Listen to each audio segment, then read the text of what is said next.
Hello, everyone, and I'm Meredith.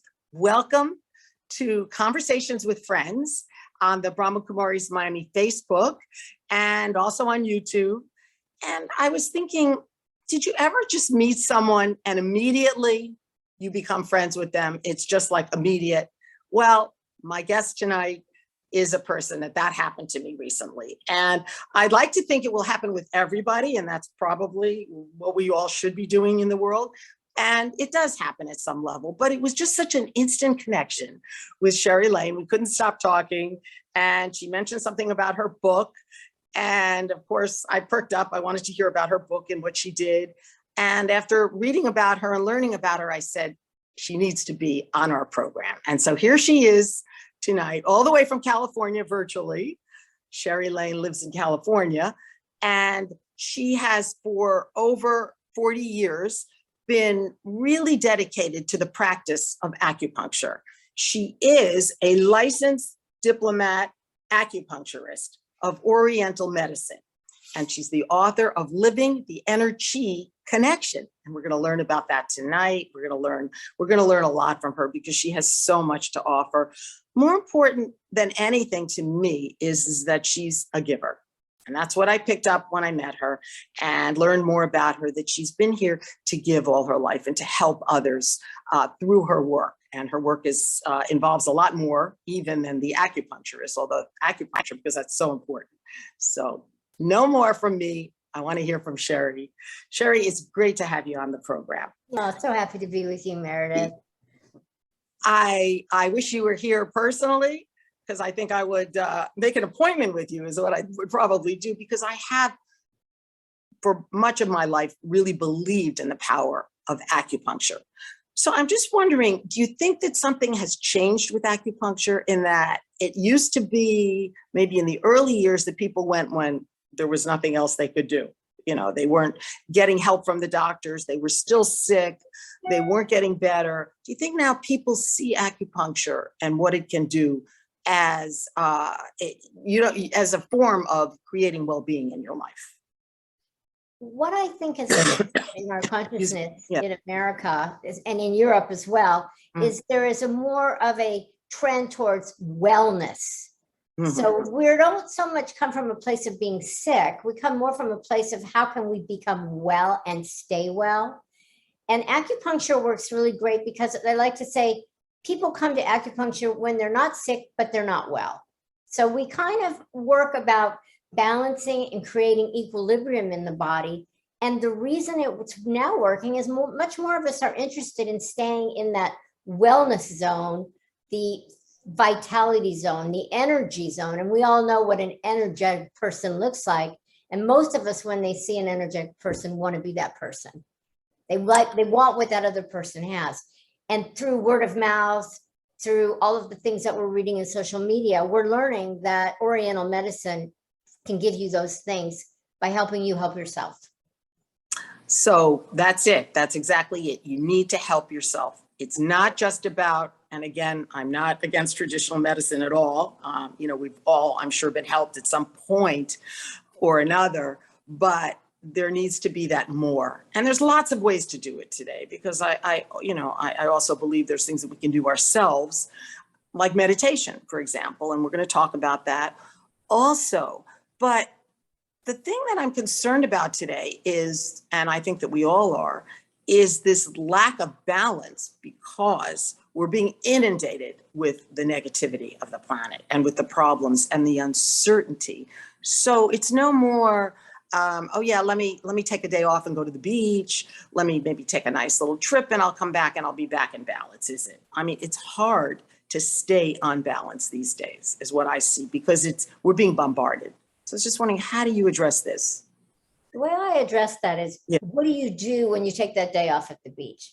You can go to the beach, have your bag of potato chips, have a root beer, have a beer. Okay, that's one way of relaxing, but is that the best way to take care of yourself?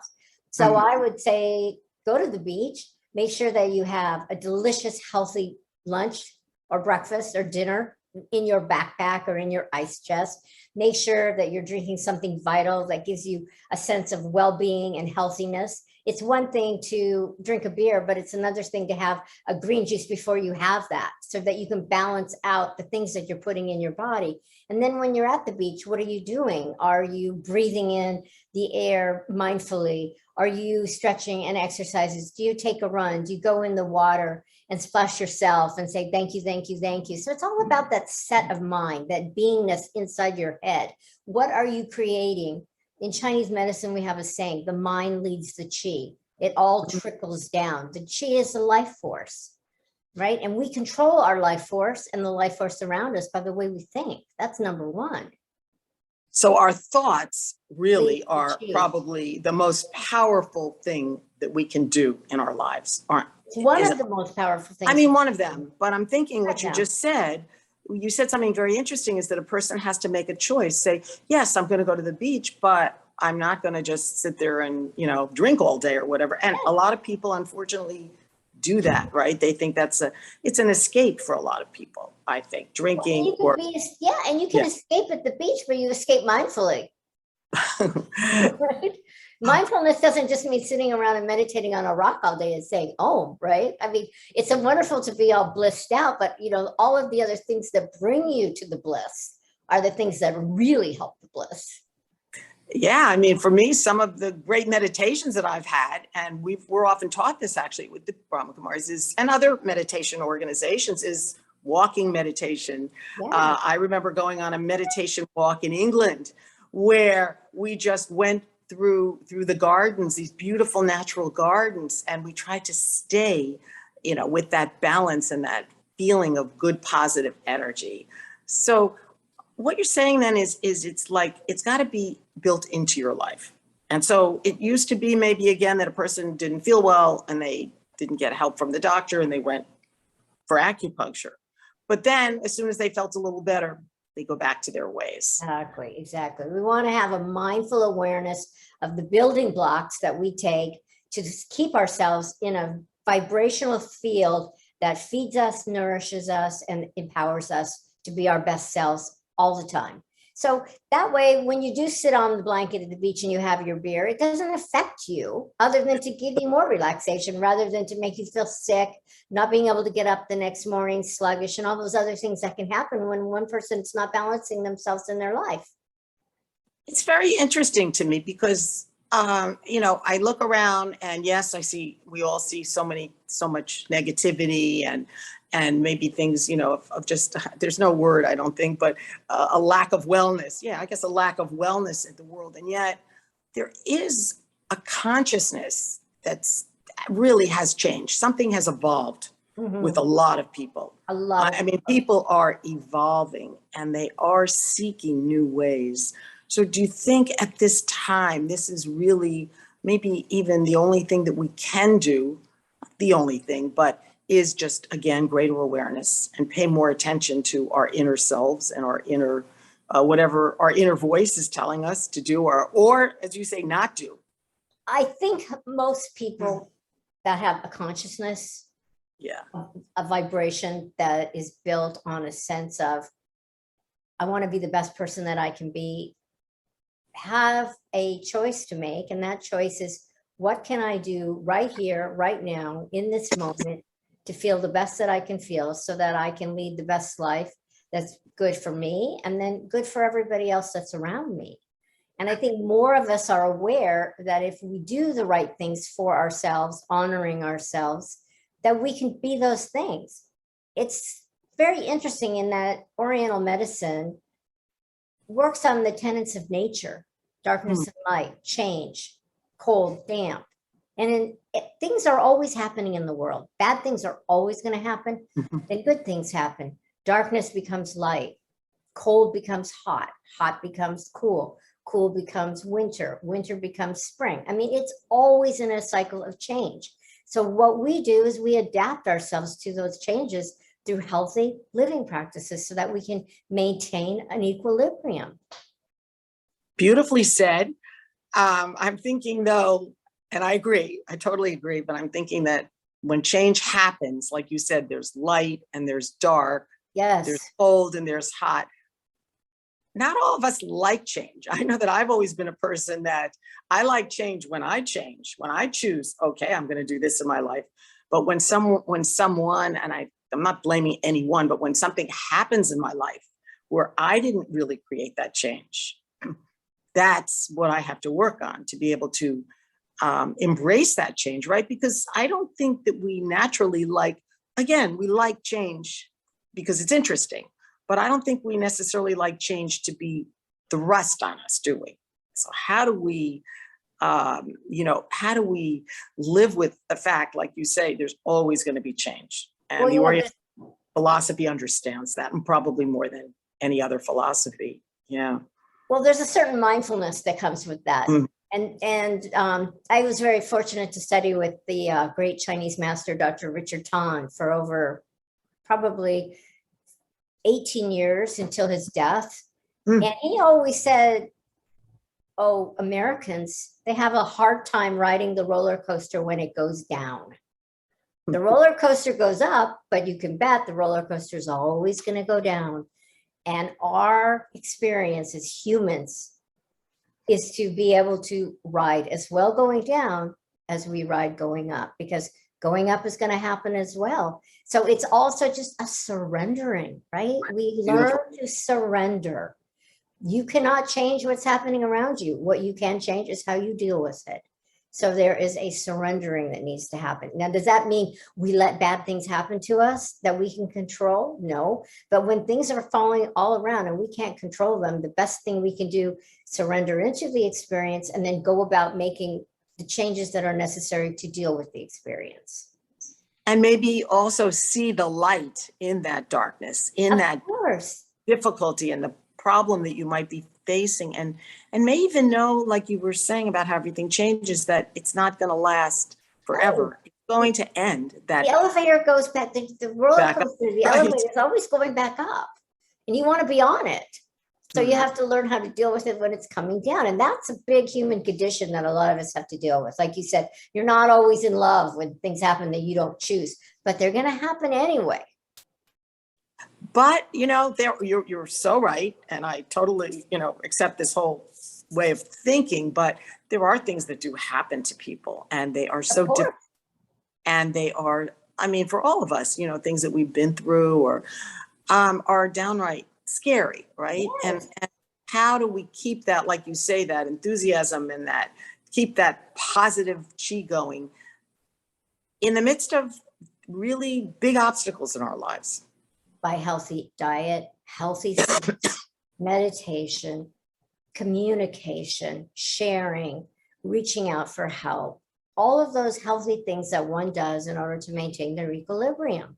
The only way to be healthy and deal with things that are going on around you is to make healthy choices every single day, period. There's no gigantic recipe for success other than do your best all the time. And then when you can't do your best, do your best again. That's it. That's all you got. That's it. That's all you got. Either that or drugs, right? Right. Drugs or alcohol. You can numb it, but the good news is it's still going to happen. So the other good news is you can change how you deal with it. So everything is really attitude. So, and I'm wondering, is that part of the Oriental and acupuncture and, philosophy of just learning how to adjust and to say, okay, I'm going to go, I'm going to have a different attitude about this. Well, we would say it's healthy Shen. In Chinese medicine, the Shen is the spirit. So having a balanced spirit, having a balanced mind, having your chi balanced is the way to a healthy life. And that all that happens circling right back to the healthy lifestyle, the healthy eating. Acupuncture helps because it moves energy in the body. Oftentimes people get really scared and then they tighten up, right? I almost liken it to like a free flowing river. And all of a sudden the river becomes a big dam and all the water becomes in the center, and then it just rises, has nowhere to go but to overflow. So that's those wild, crazy emotions, they just overflow rather than containing and flowing.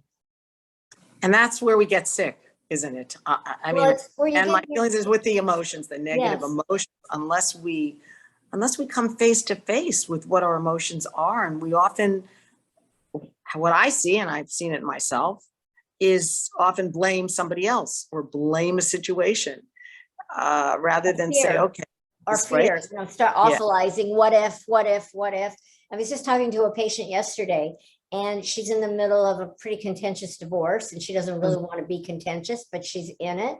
And she's like, well, what if this happens? And what if that happens? And I said to her, you're in the riptide, surrender into it. We don't know what's going to happen, but all we know is that you're in it. You do your best in it, and then it ends. When you're in a riptide, you don't swim against the tide, you go into the tide.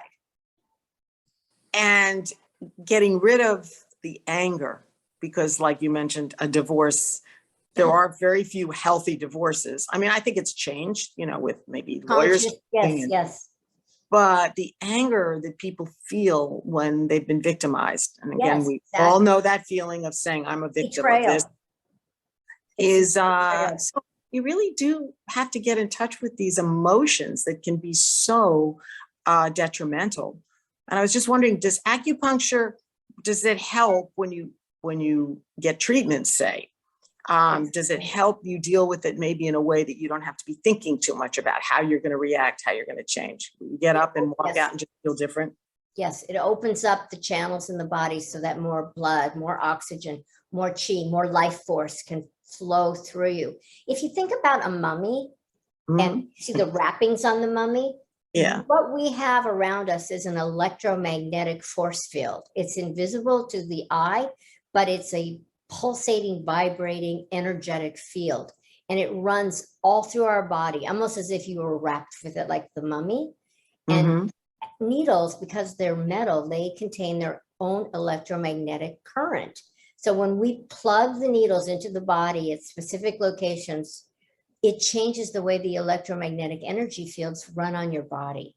And that changes the energetic flow of how you deal with stimulus that's coming to you. You mentioned to when you were doing your introduction how you and I met, and you just had a sense that we became instant friends. That's energy, that's chi, that's the electromagnetic force fields meeting up. In my book, I talk about how if you walk into a restaurant, you immediately know if that's somewhere you want to be, right? It feels right. You feel like, I want to sit down here, or you slowly back out the door saying, this isn't right for me. I don't know why it's not right. Maybe the lighting is wrong. Maybe it doesn't, the colors are wrong for you. Maybe the people in the restaurant don't resonate with you. For some reason, it doesn't feel right to be there. That's chi. That's that vibrational force field. You don't know what it is, but you know it doesn't feel right. Or you know it feels fantastic and you want more of it. That's the energetic electromagnetic field of chi. Very interesting, because I can remember when I was much younger and I was living out west in the mountains somewhere, and I would rent, and when I would stay somewhere for a while, then I'd move on. I was looking for another kind of place to live in. And I remember that I would walk into a house or an apartment, and I didn't know anything about energy or chi or anything or vibrations at the time. And I'd walk over to the window, and I would look out of the window and get a feeling whether I should be there or not. And I would walk out and go, no, I'm not going to rent this place. And I really didn't understand. But now, from especially what you're saying, and I think I've come spiritually to understand that I was trying to pick up on the energy, if the energy was right. And I can remember when I didn't do that, I would end up in a bad place, like a place that wasn't good for me. It was just not good. And so we're probably doing these things, but we're not really aware that we're picking up on energy. So is the key, one thing you also talk about in your book, which I loved, is how important relationships are. That it affects, the vibration of negative relationships. If you're around a lot of negative people all the time, I guess it's going to affect you, right? Physically, spiritually. So what's your advice? You can't surround yourself with positive, wonderful people, all the time, or you can look at everybody and feel that they are like that. Well, there's a couple of things that yeah. I think are very helpful. One Yeah. thing, because we're talking to a meditative community, I think most people will understand what I'm saying, is every morning when you wake up, before you even get out of bed, you spend a moment connecting, you put your 2 fingers right below your belly button, and that area is called your dantian, which is. You do that? Oh, how you do that? Yeah. Okay, so you just do these 2 fingers, the and ones, you put them right below the belly, and this is the dantian.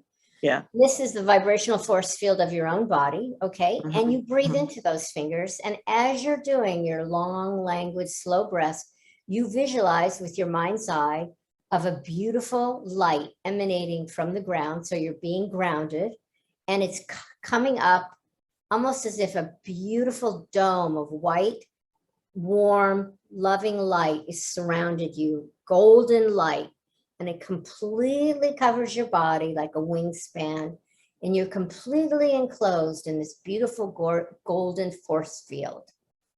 You breathe it, you feel it, you open your eyes, and you get up and you start your day knowing that you're completely surrounded by light, and nobody can affect your magical force field of vibrating energy chi unless you let them in, period. You can meet those negative people, you can meet those positive people, but nobody is allowed in unless you say so. And you have systematically empowered yourself to have a wonderful, empowering day.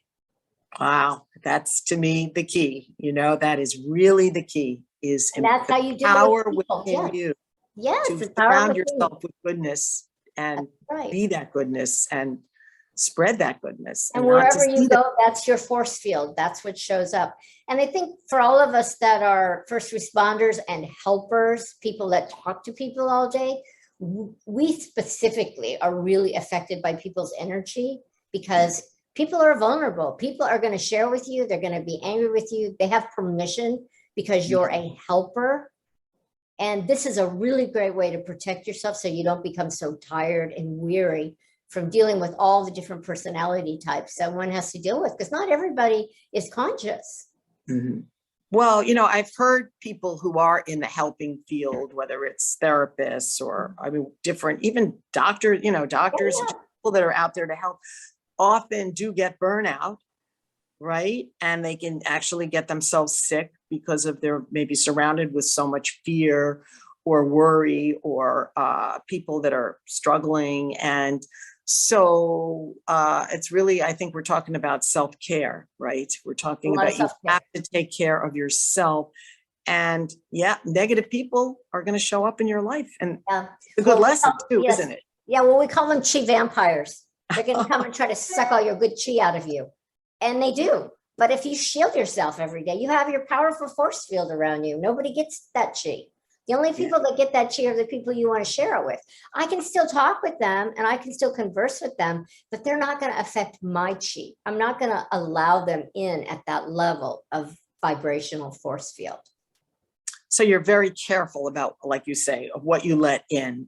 I'm just wondering, have you had any, I'm sure over so many years, experiences with people that really were, I don't want to say seemed hopeless, they really didn't understand all of these things. And maybe over a certain amount of time, you've really seen them evolve and really have kind of life-changing experiences. A lot. In fact, again, my Chinese master used to say, it doesn't matter what you think, just please come in and assume position. Just lay down on the table, we'll put the needles in and you're going to feel different. It doesn't matter if you believe it or not, because you can control those electromagnetic minefield thoughts, but the body is still going to move. Energy is still going to change no matter what, because we're all energetic, natural beings.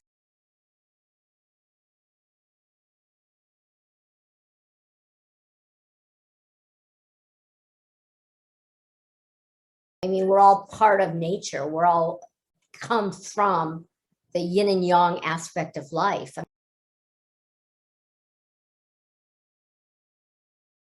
I mean, you're born with water surrounding you. I mean, we're just all beings of water. I think we're 99% water in our bodies. So it doesn't matter what you think. If you don't like the needles, that's one thing, but your body's going to change if you get acupuncture or if you leave a healthy lifestyle and live it.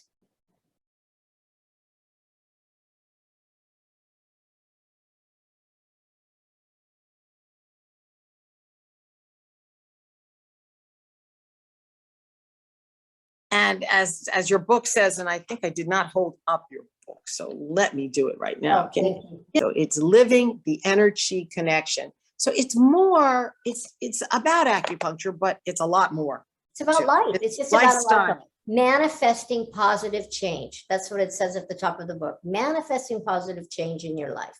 Anybody's possible of changing things that are going on in their life. It doesn't matter where you live, what you do, who you are. You can live on the street, or you can live in a mansion, and you can still elicit positive change in your life. You can be a drug addict, you can be an alcoholic, you can still elicit positive change in your life if you want to.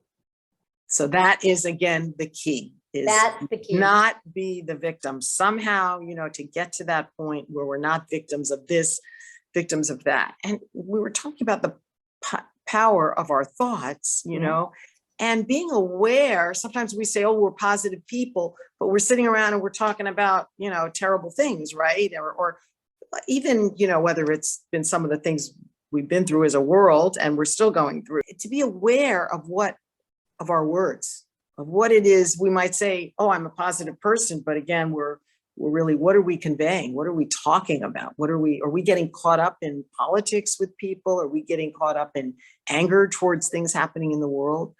So I was just wondering, if you speak to that, being aware of your words and your thoughts. Thoughts first, then your words. Well, I think it's really important to be true about what's true and be honest about what's honest. So, I can say to you, I hate the politics of this country. I hate the politics of China. I'm so angry about what we've been through, and I can still be happy. I can have both thoughts at once, but where do I want to live that day? We have to honor our truths. However, we can still say, okay, I have that, but I also have this other way of dealing with the truth, dealing with these people, dealing with my situation, and I'm going to choose to do that while this is still happening. We can be both of those things, but we have to choose for ourselves where we want to play. Yeah, it's like we want to be positive, and we believe in positivity and really being, like you say, enthusiastic, having positive energy.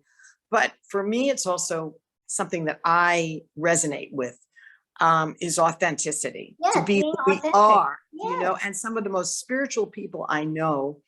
And I feel like I've been very fortunate, as you have, to meet a lot of very, very empowering, elevated people in my life and on my spiritual journey. And they're real, they're not like just walking around, oh, everything's wonderful, everything's great, I'm great, you're great, almost like, that's not real. Sometimes like zombies, right? Or something. Yeah. They're very real. They're very honest. They share, often too, sharing who you are and what you're about, without revealing, every secret of your life. Some people like to do that, but you know what I'm saying? So it's just wondering, how can you be positive and, empowering, but also be who you are? I think, again, you just make choices. You just make choices. How do I want to be? What do I want to create? How am I creating?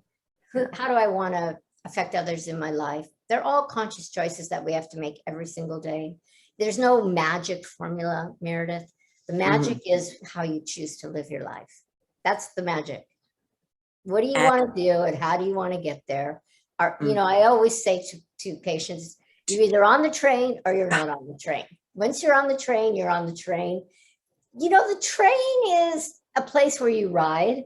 Sometimes the ride's bumpy and sometimes the ride is smooth. But once you're on, you're on. And then if you want to hop off the train, my grandfather used to say, relationships are like streetcars. If this one doesn't work out, there's going to be another one coming down the road. You can get back on the train. Life is like that, right? We have to give ourselves permission, and the people around us permission, to ride the train. And enjoy the journey of the train, right? I love train rides, for one thing. I've always loved train rides. I haven't been on a train in a while, but. And you make up your mind to enjoy that journey, right? It can either be a miserable journey or it could be an incredible journey. I think it goes back to that saying, are you a half full person or a half empty person? Is your glass half full or half empty? How do you look at things? It's all about how we see things that are happening in front of us. Again, it's like attitude, right? It's attitude, everything that you're saying, it makes so much sense. And it really, I resonate with, all that you're saying, because I feel like I understand this, but we need continual effort. I mean, we could be sitting here talking about this and then something happens and we have to constantly be in process. Control. What you have to do is realize that it's all about that sense of regaining control. All of us want to feel as if we're in control of our experience. So when things happen around us that we're not in control of, say what we just went through as a country for 2 years, right? Right. We're out of that is something completely out of our control. But what we control is how we respond and how we react. That's how you can regain that sense of this is what I can do to make it comfortable for me. We have a choice, as you say. Everything at some level, even if it seems horrendous, can work out with, like you say, the right attitude, with the way we think, the way we live. And you also, get into many different things that we can do in our lives with your book. Absolutely. Food, diet, meditation, exercise, herbs, vitamins, breathing.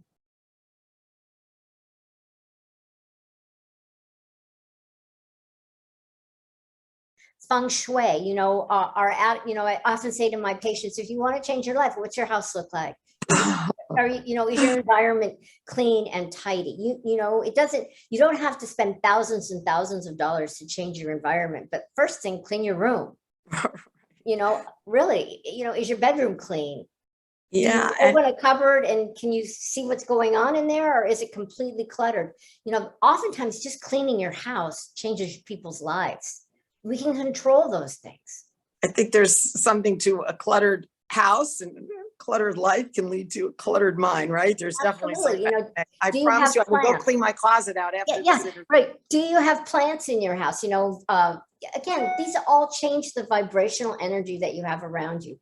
There are so many things that we can do to help ourselves. So sometimes just walking outside in nature, seeing green, looking at the ocean, looking at the mountains, looking at a flower field, looking at a field, seeing some animals, petting a dog.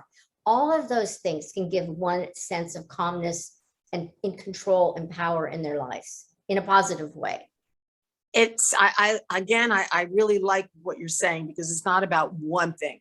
Acupuncture is great, but meditation is great, but it has to involve so many things that we're doing. We meditate every day, but then the rest of the day we're off, it's not going to work. We're not going to progress.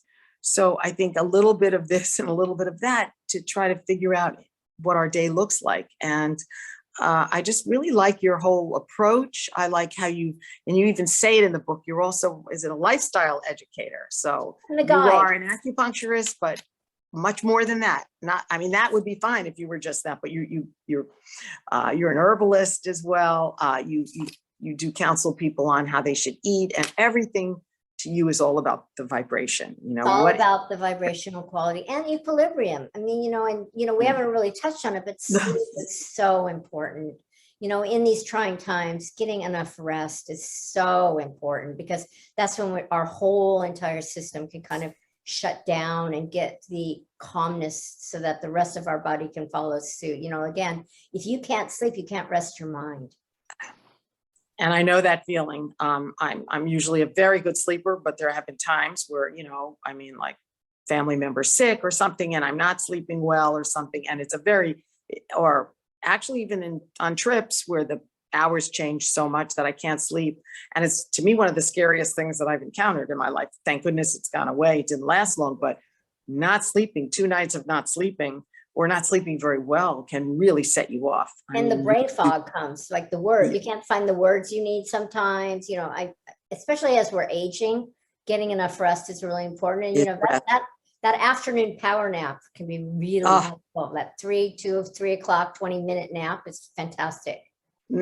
I agree. So whatever you can do to really, like you say, bring the balance into your life and create that wonderful, wonderful energy of who we really are. That's how we're meant to live, right? Exactly. And that's why I say you don't have to be rich and you don't have to be poor. You can just be anybody to do it. Anybody, no matter where you are on the spectrum, rich, poor, in the middle, old, young, teenagers. There are a million ways that one can create harmony in one's life if they choose to. on that beautiful note of what you just said, I'm going to say thank you so much for taking the time to join me. And I'm so happy that we got to meet, and we will have to continue this conversation. And it's just a pleasure to get to meet you again and talk with you. And I'm sure that we'll meet again soon. Oh, thank you. So Take good much, care of Sheri. yourself. Thanks Okay. so Best in energy. Okay. Bye-bye. Thank you. Take care. Bye. Bye. And Mita, thank you so much for being our technical director. It's a pleasure to get to be here. Om Shanti, everyone.